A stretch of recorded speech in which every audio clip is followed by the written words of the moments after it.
साल 1881 एक ऐसा वक्त जब कुरान में लिखी एक बात सच साबित हुई थी। जी हाँ दोस्तों, 1881 में आर्कियोलॉजिस्ट की एक टीम को मिस्र के एक छोटे से गांव सकारा भेजा गया था किसी सर्वे के लिए, और तभी खुदाई के दौरान उन्हें कुछ ऐसा मिला जिसने पूरी दुनिया को हैरत में डाल दिया। आर्कियोलॉजिस्ट ने एक ऐसी चीज खोज निकाली थी जिसका जिक्र कुरान में बार बार किया गया था, और ये चीज कुछ और नहीं, मिस्र के बादशाह फिरौन की लाश थी। हमारे कई मुस्लिम भाई इस नाम से पहले ही वाकिफ होंगे, लेकिन जिनको नहीं पता उनको बता दें कि ये वही फिरौन था जिसने कत्ल करने के इरादे से मूसा अलैहिस्सलाम का पीछा किया था और फिर उसकी दरियाई नील में डूबकर मौत हो गई, जिसके बाद उसकी लाश कई सालों तक दुनिया की आंखों से ओझल रही। सबको ये तो पता था कि कुरान में फिरौन की लाश को कयामत तक महफूज रखने का वादा किया गया है, लेकिन ये किसको नहीं लगता था कि उसकी लाश आखिर कहाँ है। पर साल 1881 में सकारा में मिले इस ताबूत ने पूरी कहानी खुद ब खुद बयान कर दी। दोस्तों, आगे कुछ जानने से पहले आइए जरा एक नजर इसके इतिहास पर डालते हैं कि कौन थे मूसा अलैहिस्सलाम, क्यों और कैसे फिरौन की मौत हुई। दोस्तों, बता दें कि यही वो बादशाह था जिसने खुदाई का दावा किया था और इसारों पर जुल्म सितम के पहाड़ तोड़ दिए थे। जो उसे खुदा तस्लीम न करता उसे मिस्र की जमीनों में जिंदा दफना कर दिया जाता। एक बार मिस्र के बादशाह फिरौन ने एक ख्वाब देखा कि शाम की तरफ से एक आग आई और उस आग ने तमाम घरों को जला डाला, जबकि बनी इजराइल महफूज रहे। दहशत के आलम में दीदार होने के बाद फिरौन ने तमाम काहिनों और नजूमियों को जमा करके अपना ख्वाब बयान दिया। फिरौन ने जब अपना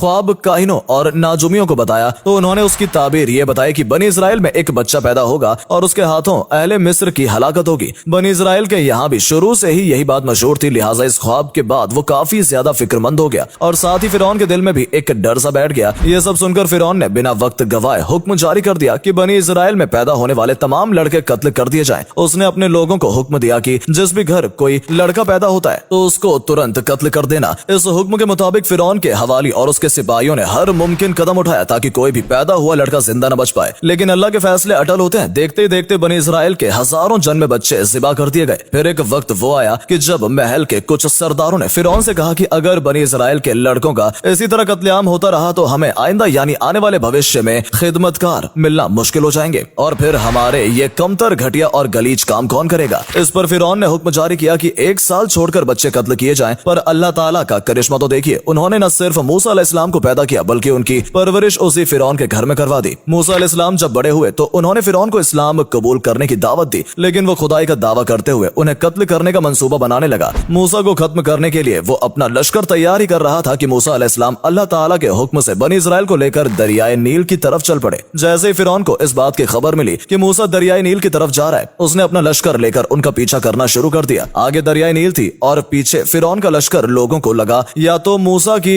इस दरिया में डूबकर मौत होगी या फिर फिरौन की तलवार, लेकिन तभी अल्लाह ताला का हुक्म आया कि मूसा अपनी लाठी को इस दरिया पे मार। मूसा अलैहिस्सलाम ने जैसे अपनी लाठी दरिया पर पटकी, दरिया के बीचों बीच एक रास्ता बन गया और उनका पूरा लश्कर उसी रास्ते से दरिया पार कर गया। फिरौन ने जब मूसा को दरिया से गुजरते देखा तो उसने अपना लश्कर भी उसी रास्ते पर दौड़ा दिया और जैसे बीच में पहुंचा तभी हुक्म हुआ कि ए मूसा अपनी लाठी जमीन पर पटक। मूसा अलैहिस्सलाम ने जैसे अपनी लाठी जमीन पर पटकी, दरिया फिर से तेजी से बहने लगा, जिससे फिरौन और उसका पूरा लश्कर उसी नील नदी में डूब गया। हजारों साल गुजर गए, न जाने कितने बादशाह आए और गए, कितनी सल्तनतें तबाह बर्बाद हो गई, पर किसी को यह याद न रहा कि मिस्र की सरजमी पर कोई फिरौन नाम का बादशाह भी गुजरा था। तभी अल्लाह ने अपनी किताब कुरान मजीद में मूसा अलैहिस्सलाम का जिक्र करते हुए फिरौन की मिसाल पेश की और फिर दुनिया ने फिरौन की लाश को ढूंढना शुरू किया। हर कोई जानता था कि अगर कुरान में फिरौन की लाश को महफूज रखने की बात कही गई है तो वो दुनिया के किसी न किसी कोने में जरूर मौजूद होंगे। और आखिरकार 1881 में आर्कियोलॉजिस्ट ने मिस्र के एक छोटे से गांव में फिरौन की लाश को ढूंढ निकाला। 1980 के दशक में जब फिरौन की लाश पर जब ज्यादा चर्चाएं होने लगी तो उसे रिसर्च के लिए फ्रांस की राजधानी पेरिस भेजा गया ताकि उसकी लाश पर गहराई से रिसर्च की जा सके। लेकिन इंटरनेशनल नियमों के मुताबिक इंसान चाहे जिंदा हो या मुर्दा, बॉर्डर पार करने के लिए उसका पासपोर्ट होना जरूरी है। यही वजह है कि फिरौन दुनिया का पहला मुर्दा इंसान था जिसका पासपोर्ट बनाया गया। मिस्र ने न सिर्फ फिरौन का पासपोर्ट बनाया बल्कि उसे पासपोर्ट में किंग का दर्जा भी दिया। जब फ्रांस ने फिरौन की लाश रिसर्च के लिए मंगाई तो उसकी जिम्मेदारी वहां के सबसे बड़े वैज्ञानिक मॉरिस बुकाई को सौंपी गई। इन्हें आज भी फ्रांस के इतिहास का सबसे बड़ा सर्जन माना जाता है। मॉरिस बुकाई की लिखी किताबें आज अमेरिका से लेकर यूरोप की बड़ी बड़ी यूनिवर्सिटी में पढ़ाई जाती हैं। इन्होंने कई सालों तक सऊदी अरब के किंग शाह फैसल के फैमिली डॉक्टर के रूप में अपनी सेवाएं दी थी। मॉरिस बुकाई ने जब फिरौन की लाश को देखा तो उनके दिमाग में सबसे पहला सवाल यही था कि आखिर फिरौन की मौत हुई कैसे। अगर उनकी मौत हुई भी है तो आज भी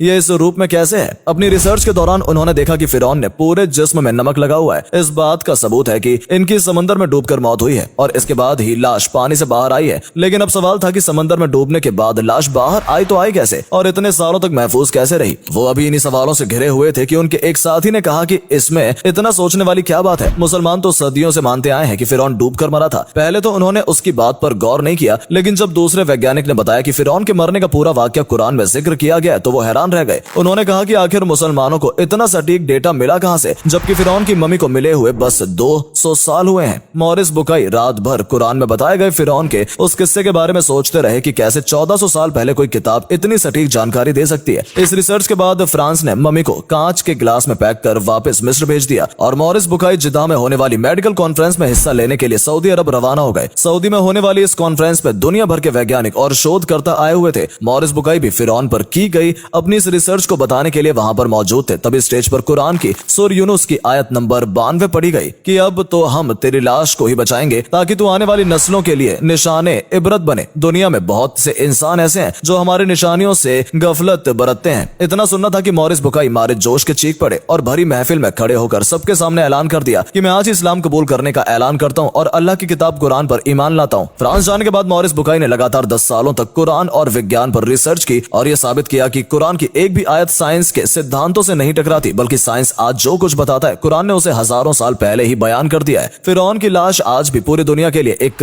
इबरत का निशान है, जो ये बताता है कि जिसने भी अल्लाह के हुक्म के खिलाफ जाने की कोशिश की है उसका क्या हाल हुआ है।